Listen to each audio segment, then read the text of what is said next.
Kashmir Valley.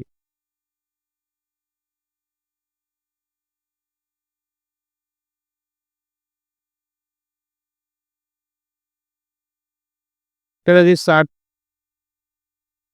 It is an oval-shaped valley. It is an oval-shaped valley surrounded on all sides by high-rise mountains.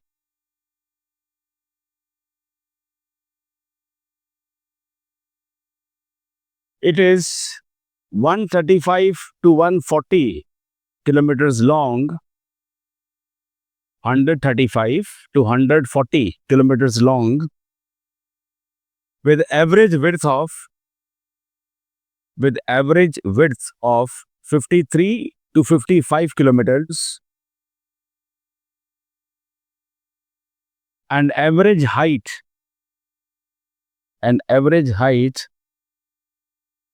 is 1850 meters. So bhai, it is an oval shaped valley of around 135 to 140 kilometers long and average width is between 53 to 55 kilometers. और इसके चारों तरफ पे we have high rise mountains. अब जब चारों तरफ पे mountains हैं तो there is no exit for the water, but there is one exit, and that is the place from where river Jhelum is leaving Kashmir Valley. तो जहां से रिवर किसी भी एरिया को छोड़कर बाहर जाती है उसको हम बोलते हैं नेचुरल एग्जिट. क्या बोलते हैं? Natural exit is a place from where river is draining out of that region. ठीक है. और इस रीजन का जो नाम है कश्मीर में, इसको बोलते हैं बारामूला गॉर्ज. बारामूला गॉर्ज. इसके सदर्न एंड के ऊपर हमारे पास पीर पंजाल रेंज है और नदर्न एंड के ऊपर there is a mountains called as Kazi Nag mountains. तो Baramulla gorge lies between Pir Panjal and Kazi Nag mountains. ठीक है जी. नेक्स्ट पॉइंट देखेंगे. The only natural exit is the Baramulla Gorge between Pir Panjal and Kazi Nag mountains, from where river Jhelum leaves the Kashmir Valley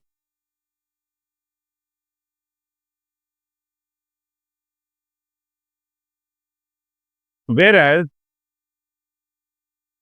the Banihal Pass, Pir Panjal Pass and the Sintan Top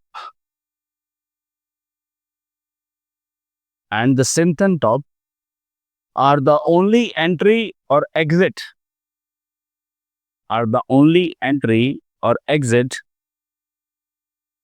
from the Kashmir Valley via road.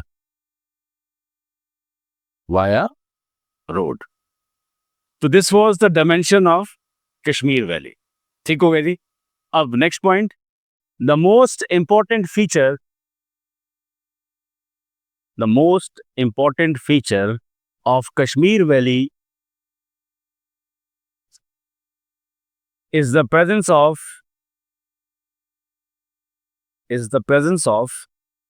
elevated platforms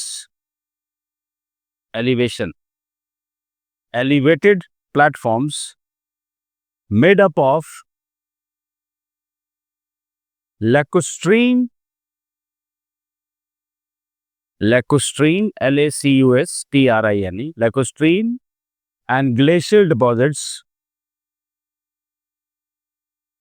and presently modified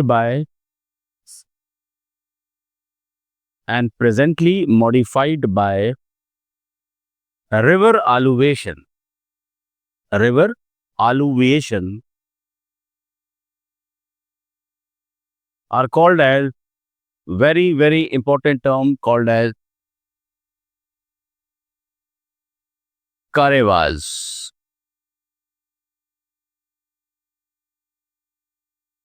For example, Pampor, Mutton, Nogam. देखते जाओ, Pampore, Mattan, Nowgam, Mattan, MATTN, Mattan, Bandipora, Budgam, Martand, Khiram, KHIR, Khiram, Kulgam, etcetera. Now ये क्या है और कैसे बनते हैं? अब देखो, Kashmir valley is an oval shaped valley surrounded on all sides by high rise mountains. अब बताइए, क्या कश्मीर वैली में आज स्नोफॉल होता है? यस और नो? पूरे जगह पे होता है, गप्पे नहीं मत मारा करो. इस टाइम पे कौन बोलता है? समझ में कहाँ स्नोफॉल होता है? विंटर्स में ही होता है ना.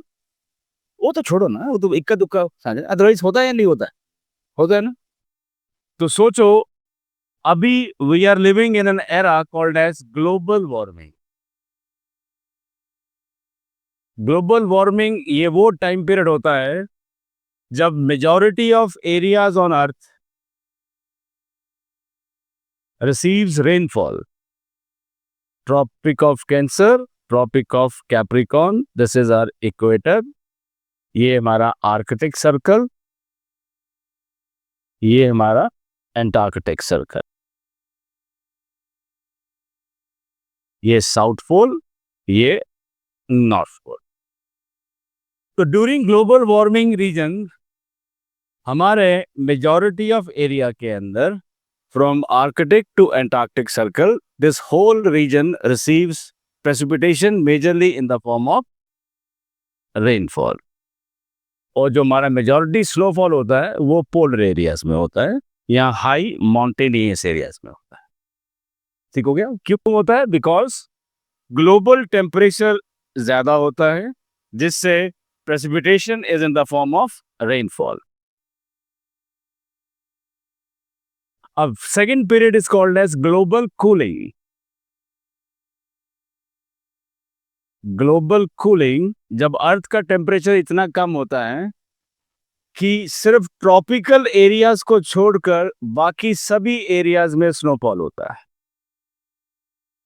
तो मेजॉरिटी ऑफ एरिया में क्या होता है? स्नोफॉल, जिससे thick pile of ice sheets बन जाती हैं और हम इसको बोलते हैं ग्लेशिएशन, और इसको कहा जाता है आइसेज. आइसेज और ग्लेशिएशन. तो there are two climatic periods on earth. One is global warming, second is called as global cooling. Now think about कि अगर ग्लोबल वार्मिंग के टाइम पीरियड में ड्यूरिंग विंटर्स कश्मीर वैली में आज भी स्नोफॉल होता है, तो think about during ice age, उस टाइम पे कश्मीर वैली में कितना स्नोफॉल होता होगा. बहुत ज्यादा. ठीक है. और जो हमारी लास्ट आइस एज खत्म हुई है वो खत्म हुई है आज से 10,000 साल पहले, 10,000 years बिफोर प्रेजेंट. इसके जो पहले टाइम पीरियड था उसको बोलते हैं प्लिस्टोसीन. आज जो टाइम चल रहा है उसको बोला जाता है होलोसीन. तो होलोसीन कब शुरू हुआ? आज से 10,000 साल पहले से लेकर टिल डेट अभी तक जो टाइम पीरियड चल रहा है उसका नाम क्या है? होलोसीन. ठीक है. और 10,000 साल पहले टाइम पीरियड क्या था? उसको बोलते हैं प्लिस्टोसीन. होलोसीन को कहा जाता है द एज ऑफ मैनकाइंड. उसको नाम क्या दिया गया है? Age of mankind. वैसे ही प्लिस्टोसीन को कहा जाता है एज ऑफ ग्लेशिएशन. और the age of ice ages, क्योंकि प्लेस्टोसीन टाइम पीरियड पे अर्थ के ऊपर there were 4 glaciations, one after the other. तो प्लेस्टोसीन टाइम पीरियड में अर्थ ने 4 ग्लेशिएशन को फेस किया। उनके नाम क्या क्या हैं? जो सबसे पहले वाली आई थी उसको बोलते हैं गुन्स, फिर आई मिंडल, उसके बाद आई रिस, और जो लास्ट आइस एज है उसका नाम है वर्म। 1, 2, 3, 4। तो जो वर्म आइस एज थी ये खत्म कब हुई? आज से 10,000 साल पहले, 10,000 years बिफोर प्रेजेंट। ठीक हो गया। अब किन्हीं 2 ग्लेशिएशंस के बीच के टाइम पीरियड को क्या कहा जाता है? इसको कहा जाता है इंटर ग्लेशियल वार्मर पीरियड। क्या बोलते हैं इसको? Inter glacial warmer period. अब मतलब अब ये ग्लेशिएशन है तो अभी टाइम पीरियड क्या चल रहा होगा? Global cooling. Interglacial warming period में टाइम पीरियड क्या होगा? Global warming. फिर ग्लोबल कूलिंग हुई, फिर ग्लोबल वार्मिंग हुई, फिर कूलिंग, फिर वार्मिंग, फिर कूलिंग। आज हम किस में रह रहे हैं? Interglacial warmer period. तो मतलब अगली आइस एज भी ड्यू है,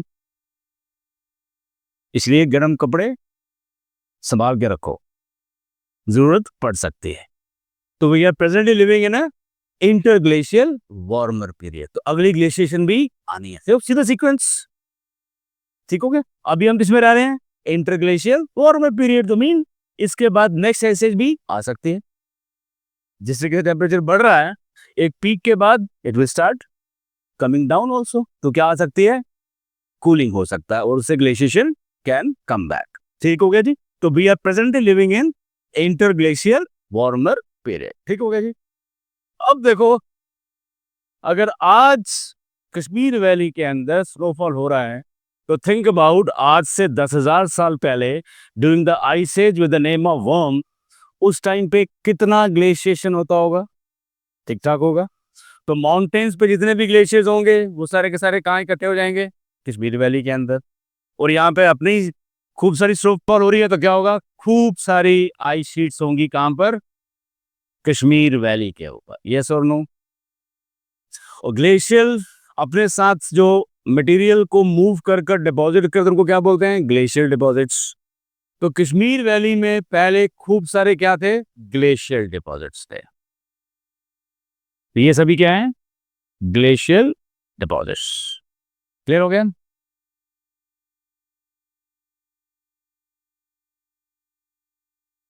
तो Kashmir valley was initially made up of thick pile of ice sheets and having lots of many glacial deposits. Done everybody? यहां तक क्लियर हो गया? कट। अब जब ग्लोबल कूलिंग खत्म हुई और ग्लोबल वार्मिंग पीरियड शुरू हुआ तो क्या होगा? ये सारी जमी हुई आइस धीरे धीरे पिघलना शुरू होगी। जब पिघलना शुरू होगी तो क्या बनेगा? पानी। तो पानी बनना शुरू हो गया। पानी बनना शुरू हुआ, पानी इकट्ठा हुआ, करते करते करते सारा पानी पिघला। अब इसके चारों तरफ पे क्या थे? माउंटेन्स।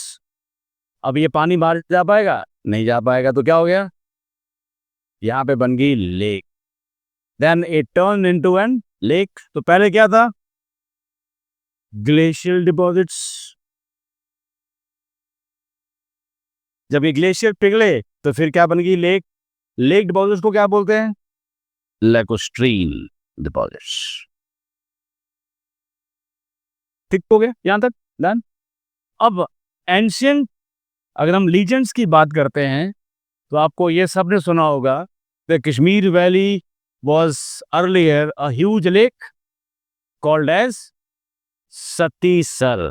तो ये बन गई आपकी लेक called as सतीसर। अब इस लेक में जो डिपॉजिट्स हुए उनको क्या बोलेंगे? Lacustrine deposits. बिकॉज जो भी रिवर्स माउंटेन से आ रही हैं अपने साथ खूब सारी डिपॉजिट्स लेके आ रही हैं और वो कहाँ डिपॉजिट कर रही हैं, लेक के अंदर। तो lake deposits are called as lacustrine deposits. तो initially it was glacier deposits, then it became lacustrine deposits. ठीक हो गया। फिर हमारा जो कश्मीर वैली का नाम किस सेज के आफ्टर है? कश्यप ऋषि। अब इनके नाम पे क्यों रखा हुआ है? क्योंकि ये कहा जाता है Kashyap Rishi made Kashmir valley habitable by draining out the whole water, by draining out the whole water. तो इन्होंने क्या किया? अब 12 मुला, कहा जाता है 12 का मतलब 12, मुला का मतलब माउथ। इन्होंने कश्मीर के सराउंडिंग माउंटेन्स के अंदर 12 छेद किए, जिससे पूरा का पूरा पानी बाहर बह गया। ठीक है। जब पूरा पानी बाहर बह गया, पीछे क्या रह गया? Deposits made up of glacier and lacustrine. तो ये हमें क्या मिल गए? ग्लेशियल और लैकोस्ट्रीन डिपॉजिट।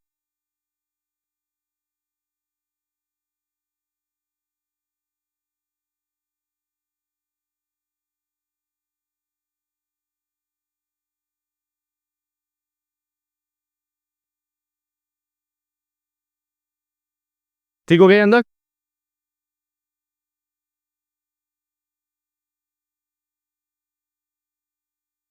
तो हमें क्या मिल गया? एक flat floored surface made up of glacial and lacustrine deposits.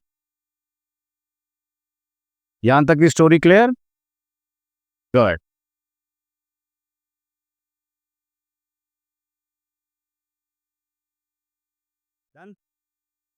अब जब ग्लोबल वार्मिंग आ गई, स्नोफॉल कम हो गया और रेनफॉल बढ़ गया। ये कम हो गया और रेनफॉल बढ़ गया। और ग्लेशियर जो बचे खुचे हैं माउंटेन्स के ऊपर, वो भी पिघलना शुरू हो गए। अब पानी सारा इकट्ठा कहाँ होगा? कश्मीर वैली में। अब रिवर कहां से फ्लो करती है? हाई लाइंग एरिया और लो लाइंग एरिया? फिर गलती करते हो। From where river flows? High lying area और low lying area? Low lying. वो तो पानी फ्लो कर रहा है। देखो, रिवर का पानी फ्लो करता है from high slope to low slope. But जिस भी एरिया में रिवर फ्लो कर रही है, वो उस एरिया का लोएस्ट लाइंग एरिया होता है। लोएस्ट लाइंग एरिया होता है।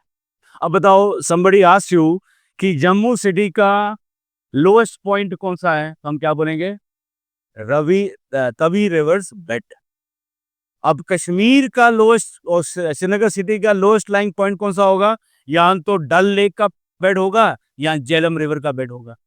अब देखो, जब आप तवी को देखते हो विक्रम चौक में खड़े हो गए, तो आप ऐसे देखते हो तवी को फ्लो करते हो या ऐसे देखते हो? It's a low lying area ना। हम कहाँ रह रहे हैं? हाई लाइंग एरिया में। पानी कहाँ से बह रहा है? लो लाइंग एरिया में। तो जिस भी एरिया में जो भी वाटर बॉडी होगी, चाहे वो लेक हो, चाहे वो रिवर हो, वो उस एरिया का लोएस्ट लाइंग एरिया होता है। पानी फ्लो करता है high slope to low slope, पर जिस भी एरिया में वो पानी फ्लो कर रहा है, वो उस एरिया का लोएस्ट पॉइंट होता है। ठीक हो गया। अब मेन रिवर कश्मीर में कौन सी है? झेलम।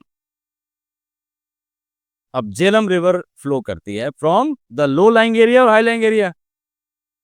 लो लाइंग एरिया। ठीक हो गया। अब रिवर झेलम का अपना एक चैनल है। ये रिवर का एक अपना चैनल आ गया। और जो ये सराउंडिंग एरिया है, वो क्या है इसका? Flood plains. वो क्या है इसका? Flood plains. ठीक है। अब ये लो लाइंग एरिया की हाई लाइंग एरिया है? ये, अरे फिर गलती। तो जाओ, पूरा रिवर का चैनल और फ्लड प्लेन्स है, ये क्या है? Low lying areas. ये क्या है? Low lying areas. अब रिवर तवी की ट्रिब्यूटरीज हैं, सॉरी, रिवर झेलम की ट्रिब्यूटरीज हैं या नहीं? खूब सारी हैं। ये झेलम की ट्रिब्यूटरीज।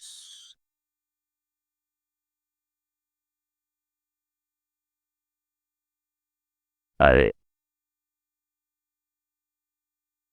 अरे क्या हो रहा है?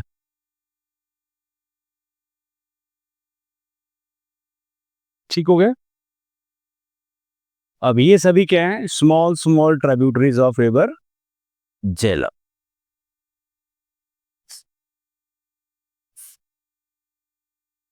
और रिमेनिंग एरिया क्या है?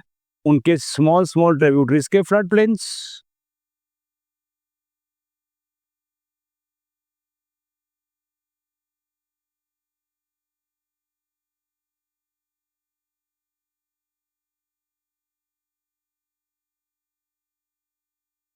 ठीक हो गए? अब ये पूरी रिवर फ्लो कर रही हैं along with the tributaries in the low lying areas. अब जो ये एरियाज बीच में है, ये हाई लाइंग है, लो लाइंग है? हाई लाइंग किसके बने हैं?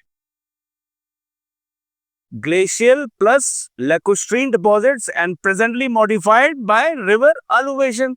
इनको कहा जाता है करेवास। These are करेवास। अब जरा डेफिनेशन पढ़ो, क्या लिखा हुआ है?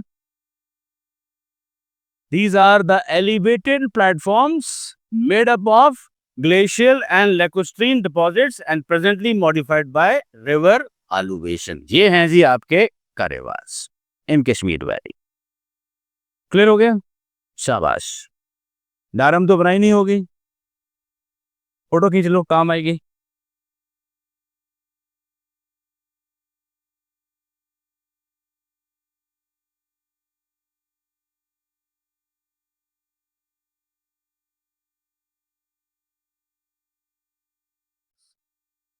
These karevas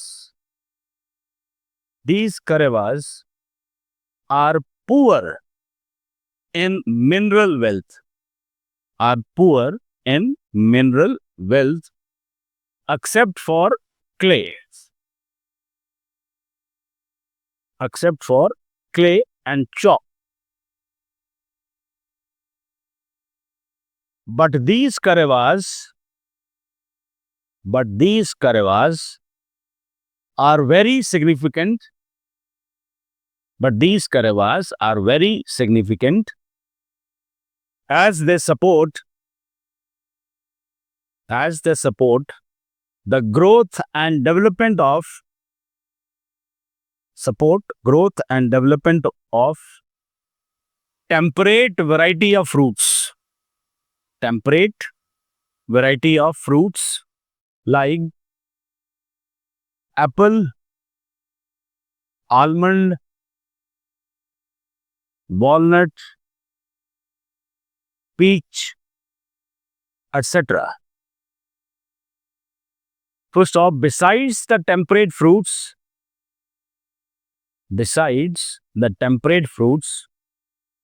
karevas of Kashmir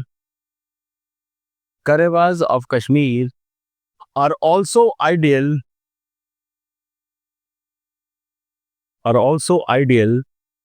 and most famous for the cultivation of saffron.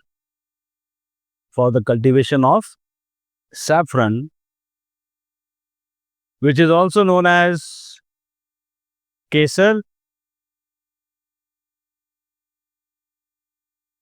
or kong in Kashmiri language.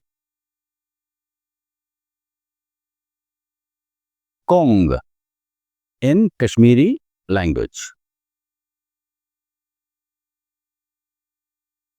For example, Pampor Kareva is world famous for the cultivation of saffron.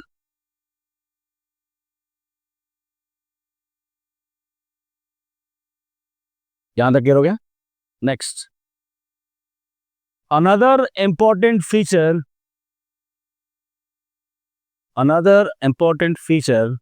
of Kashmir Valley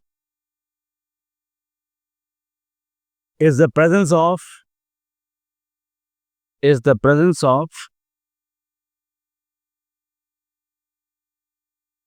side valleys.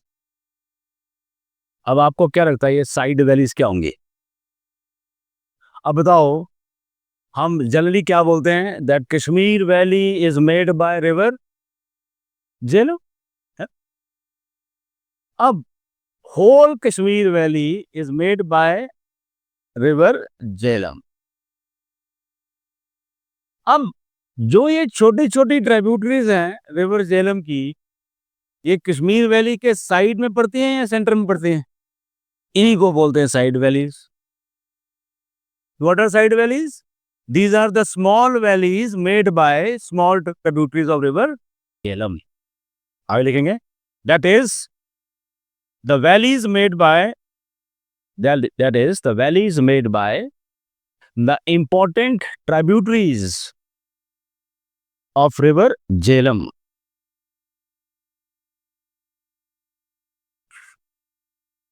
For example, number 1, Lidder Valley. Number 2, Daksum Valley. Daksum. Third, Sindh Valley. Fourth, Lolab Valley. Lolab. Lolab Valley. And fifth is your Kishan Ganga Valley.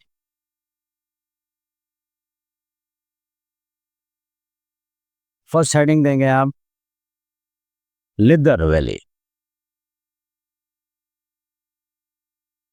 आगे dash डालेंगे Anantnag district,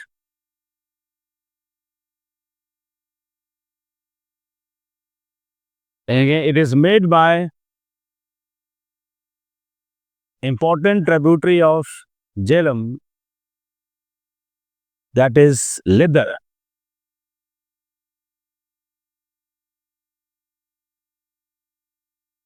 Also known as Yellow River.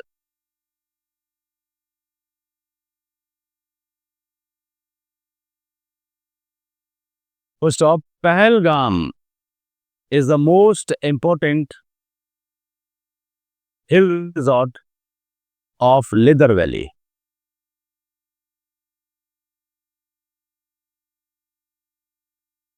Next, Daksum.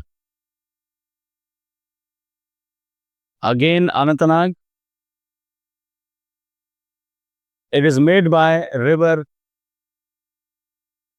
It is made by river Brangi.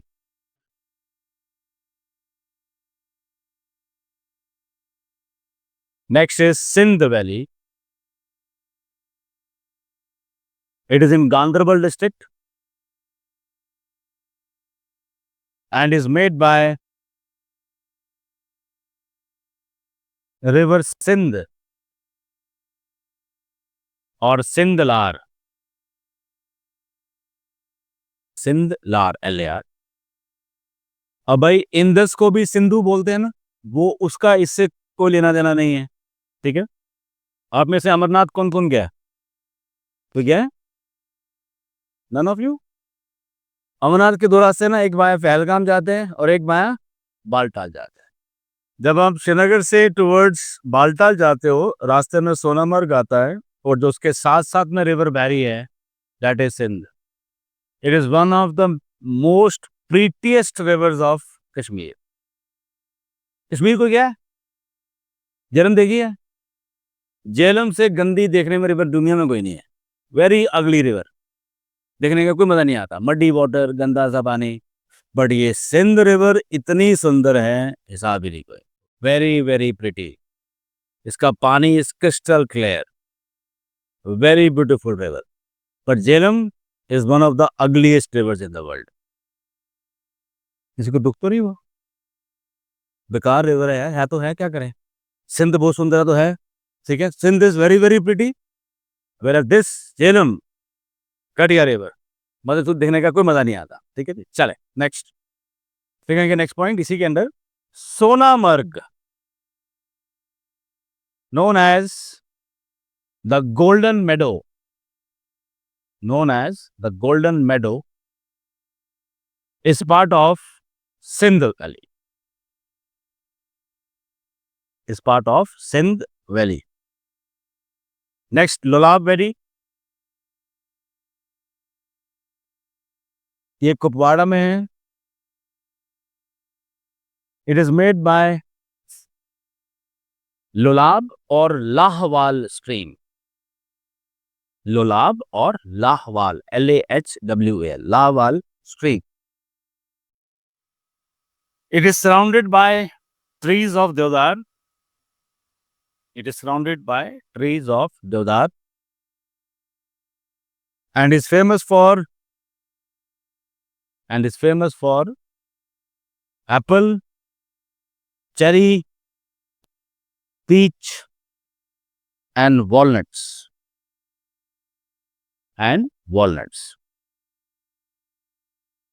Last side valley का नाम क्या है? Kishanganga valley. ये बांडीपुरा में है. It is in Bandipora district and is made by one of the most important tributaries of Jhelum,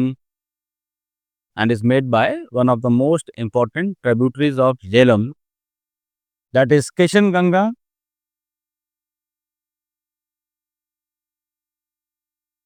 also known as Neelam in Pakistan.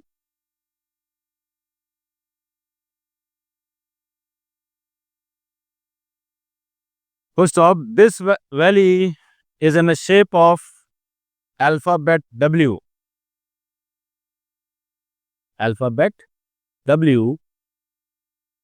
And has two important regions. आपने नाम सुना होगा, शायद सुना हो, तिलेल और गुरेज. There are two important regions of this valley is Tilel and Gurez.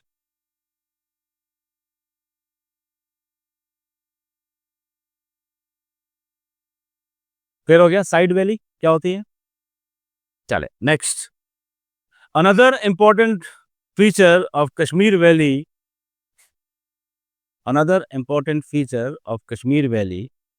is the presence of small pasture lands.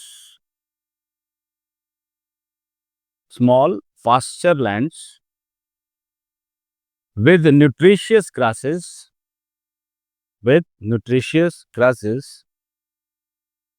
which are used by Gujars and Bakarwals,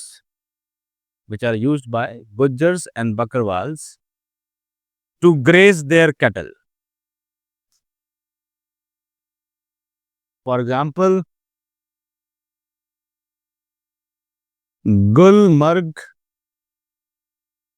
इसको बोलते हैं meadow of flowers. Then we have Tangmarg.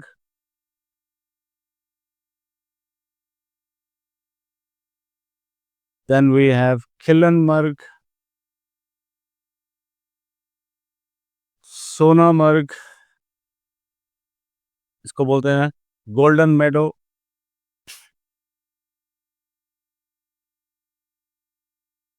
Then we have Usemarg, Meadow of Jesus.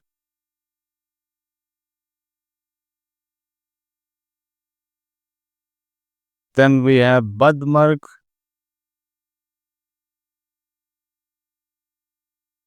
etc.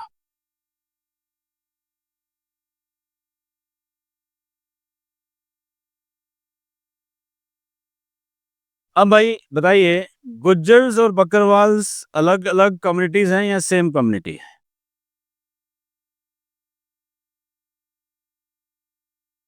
हाँ जी, अलग अलग.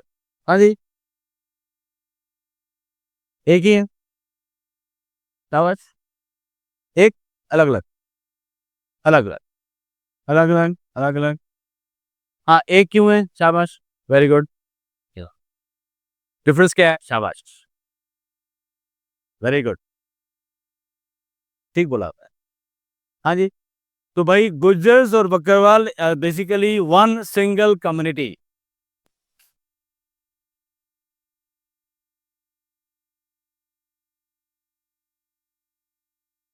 ऐसा कोई गप नहीं मारते नहीं, शीप रेयर करते हैं और एक भैंसे रखते हैं. No, Gujars and Bakarwals are basically the same community. but different lies in their socio-cultural way of living. वो क्या है? गुर्जर्स को बोला जाता है these are settled pastorals. ये एक जगह टिक के बैठते हैं. They are settled pastorals. Whereas Bakarwals, they follow a practice called as, very, very important term, transhumance. Transhumance. ये क्या होता है? देखेंगे. It is the seasonal shifting of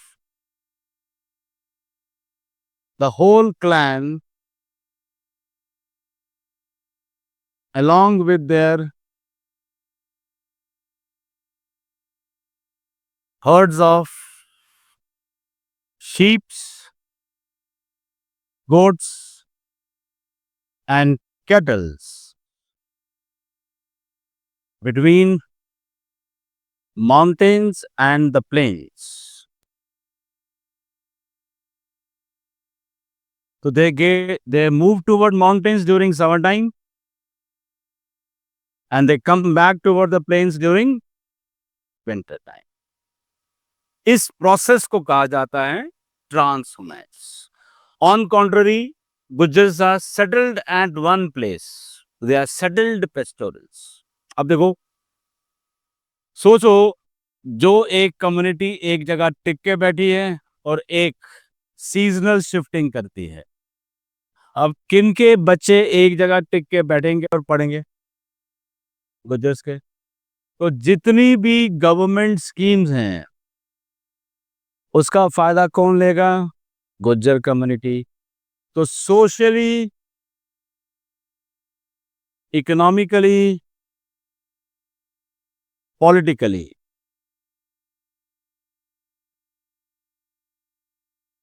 they have grown much higher in comparison to Bakarwals. क्यों? ये एक जगह टिक के नहीं बैठते हैं और ये गवर्नमेंट स्कीम्स का फायदा नहीं उठा पाते. तो they have grown socially, economically and politically. On contrary, they are still much backward. तो जब तक ये एक जगह टिक के नहीं बैठेंगे ये कम्युनिटी ग्रो नहीं कर सकती. अगर आप इनको जबरदस्ती टिका के बोलते नहीं आप नहीं हिलोगे यहां से, that will be seen as force from outside, तो रिवोल्ट हो जाएगा. जब तक इनकी कम्युनिटी का कोई आदमी खुद इनको नहीं समझाएगा तब तक इनको समझ में नहीं आएगा. बड़े सारे लोग हैं जिनको समझ में आना शुरू हो चुका है. कुछ families now they are settled at one place. Otherwise majority they are still following the process called as transhumance. Point clear हो गया? गवर्नमेंट ने बड़ी कोशिश की इनके साथ, क्या बोलते हैं उनको, स्कूल्स, जहां जहां ये रहते हैं वहां पे स्कूल्स का, इनको माइग्रेटरी स्कूल्स कहा जाता है. इनकी साथ साथ स्कूल भी मूव करेगा. यार नॉर्मल टीचर गांव में जाके नहीं पढ़ाता, वो कहता है मैं शहर में रहूं, तो साथ में माइग्रेटरी स्कूल के साथ कौन कौन रहेगा यार? सिंपल सी बात है. तो ये कोशिश तो बड़ी की इनको एजुकेट करने की, बट वो नहीं हो पाया. इनको एक जगह टिक कर बैठना पड़ेगा to grow economically, socially and politically. Otherwise they will remain backward. ठीक हो गया? तो this is the major difference between these two separate communities which are basically the same community. तो ट्रांसहुमेंस क्या होता है? You should know that is a seasonal shifting of the whole clan along with the herds of sheep, goats and the cattle between mountains and the plains depending upon the season. Summers में towards the mountains, during winters toward the plains. Clear हो गया? Now next. तो ये था हमारे Kashmir valley का major things. I hope it is clear. This is very important. Always expect one question from Kashmir Valley. ठीक है जी? Next. Greater Himalayas.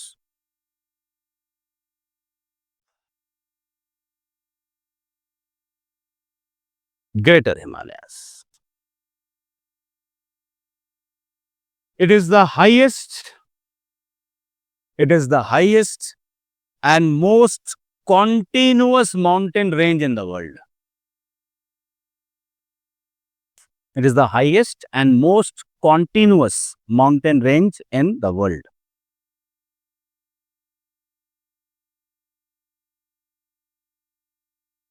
Full stop. The highest peak of Greater Himalayas in J&K is Nun, with a height of 7,135 meters. Whereas its twin peak is Kun,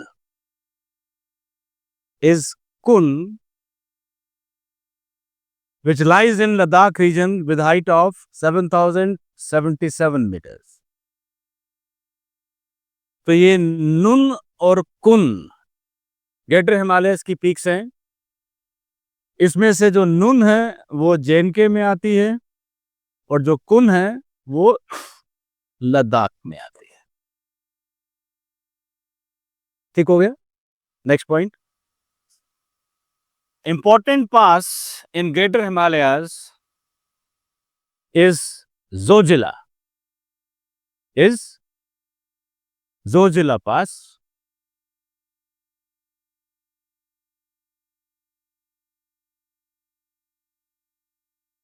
अब देखा जाए, हम Zojila pass बोलते हैं, otherwise ला in itself means mountain pass.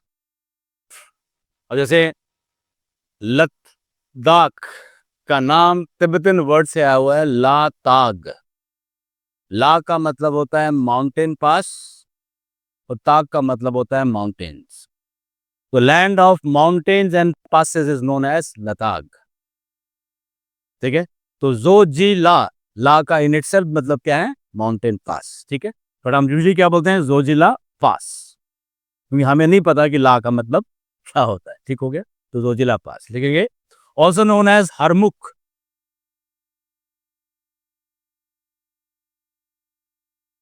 and it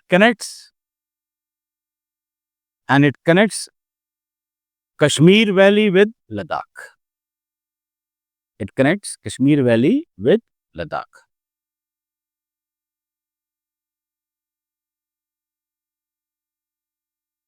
ठीक हो गया जी। अब ये लिख दिया आपने, तो हाईएस्ट पॉइंट ऑफ J&K क्या आएगा? नून। हाइट कितनी है? 7135। अब इसके साथ पुट स्टार डाउन लिखेंगे। Lowest point of Jammu and Kashmir, lowest point of Jammu and Kashmir क्या होना चाहिए? Lowest point. शाबाश, anybody? It is the bed of Chenab river. मैंने J&K की बात की, जम्मू सिटी की नहीं। It is the bed of Chenab river which is 247 meters above the sea level. So highest point is Nun, lowest point is Chenab River's bed, which is 247 meters above the mean sea level. ठीक हो गया जी, done. Ladakh reason करना है, करने की जरूरत तो नहीं है, J&K में नहीं आता वो, तो उसका क्वेश्चन नहीं आना चाहिए। ठीक हो गया, चलें जी। तो this comes to an end of physiography. Next is your, क्या करना है? क्लाइमेट या कुछ और? क्लाइमेट कर लेते हैं। Climate of Jammu and Kashmir कल, आज क्यों नहीं? नया टॉपिक। अच्छा चलो ठीक है। क्लाइमेट ऑफ J&K को हम दो तरीके से पढ़ेंगे। एक हम पढ़ेंगे climate of Jammu,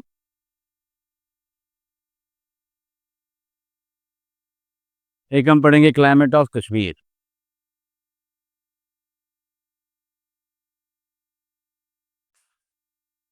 Climate of Jammu is similar to that of climate of India. Climate of India, whereas climate of Kashmir is totally different. Different from India's climate.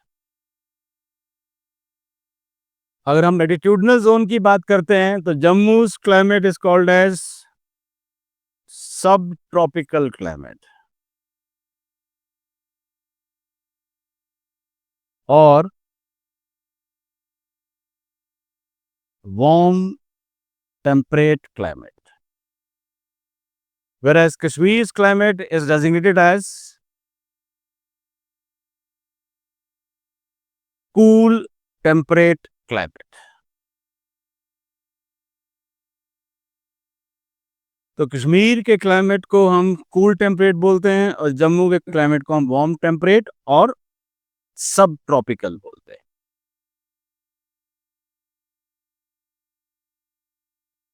अब देखा जाए तो हमारा जो पूरा जे.एंड.के है, जे.एंड.के स्टेट जो है, ये लैटिट्यूड्स के हिसाब से latitudinally it whole state is part of sub tropical region. तो पूरी की पूरी UT of J and K latitudinally comes under sub tropical latitudinal zone. But difference climate में क्यों आ जाता है? Because of altitude. अगर हम बात करते हैं जम्मू के क्लाइमेट को रिप्रेजेंट करती है जम्मू सिटी, जिसका ऑल्टीट्यूड कितना है? 366 meters above the mean sea level. On contrary Kashmir region को रिप्रेजेंट करती है श्रीनगर सिटी, और श्रीनगर सिटी का ऑल्टीट्यूड कितना है? 1585 मीटर्स, 1585 मीटर्स। अब हम ये भी जानते हैं अर्थ के ऊपर there are two ways with which temperature decreases in nature.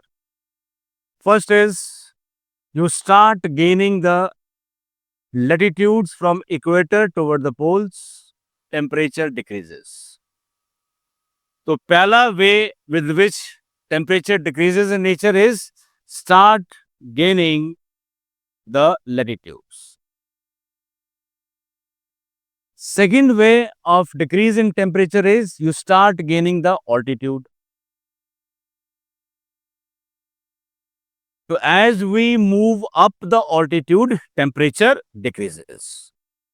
And the rate of decrease of temperature with altitude is 1 degree Celsius temperature decreases for every 165 meters of ascent. तो 1 degree temperature कम होता है 165 metre की height gain करने पर, और we can say 6.5 degree Celsius temperature decreases for every 1 kilometer of altitude gain. इसको इस phenomena को नाम दिया जाता है, इसको बोलते हैं normal lapse rate. This is called as the rate of decrease of temperature with increasing altitude. Phenomena is called as normal lapse rate. अब देखें, जम्मू सिटी का ऑल्टीट्यूड है 366 मीटर और श्रीनगर सिटी का ऑल्टीट्यूड है 1585 मीटर। तो मतलब more than 1 kilometre Srinagar city की हाइट ज्यादा है। तो मतलब जो भी टेम्परेचर जम्मू में होगा उसके कंपैरिजन में नियरली 8 से 10 डिग्री टेम्परेचर श्रीनगर में कम होगा। तो because of this phenomena Kashmir climate changes from सब ट्रॉपिकल टू, कहां लिखा है, कूल टेम्परेट। तो ये वार्म टेम्परेट है और this becomes cool temperate only because of more altitude. ठीक हो गया। अब जैसे ही आप कश्मीर से लद्दाख जाते हैं तो लद्दाख का क्लाइमेट फर्दर मॉडिफाई हो जाता है, उसको बोलते हैं सब पोलर क्लाइमेट। क्यों?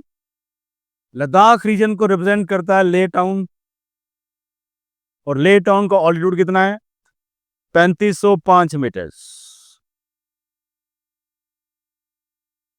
3505 मीटर्स। तो मतलब वो कश्मीर से भी नियरली और ऊंचा हो गया। तो मतलब कश्मीर में जो टेम्परेचर मिल रहा है उससे 15 डिग्री टेम्परेचर और कम हो जाएगा। तो it will modify from cool temperate to sub polar climatic conditions only because of difference in the altitude. ठीक हो गया? तो सोचो, जब हमारी JNK was united state having 3 regions, Jammu, Kashmir and Ladakh. All 3 were having same latitudinal location, that is subtropical. But all 3 regions having different climatic conditions because of different altitudinal conditions. तो सब tropic से लेकर सब polar तक climatic variations थी हमारे farmer JNK state के अंदर। ठीक है जी, thank you, see you tomorrow. अच्छा, एक काम और करना है, आप लोगों को मैं क्लाइमेट करवाने के बाद थोड़ा सा ब्रीफिंग दूंगा कोपन्स क्लाइमेटिक क्लासिफिकेशन के, कि कौन सा सिंबल हमारे जम्मू के क्लाइमेट को रिप्रेजेंट करता है अंडर दिस क्लासिफिकेशन, कश्मीर को क्या रिप्रेजेंट करता है और लद्दाख को क्या रिप्रेजेंट करता है। ठीक हो गया जी, चलो जी, थैंक यू।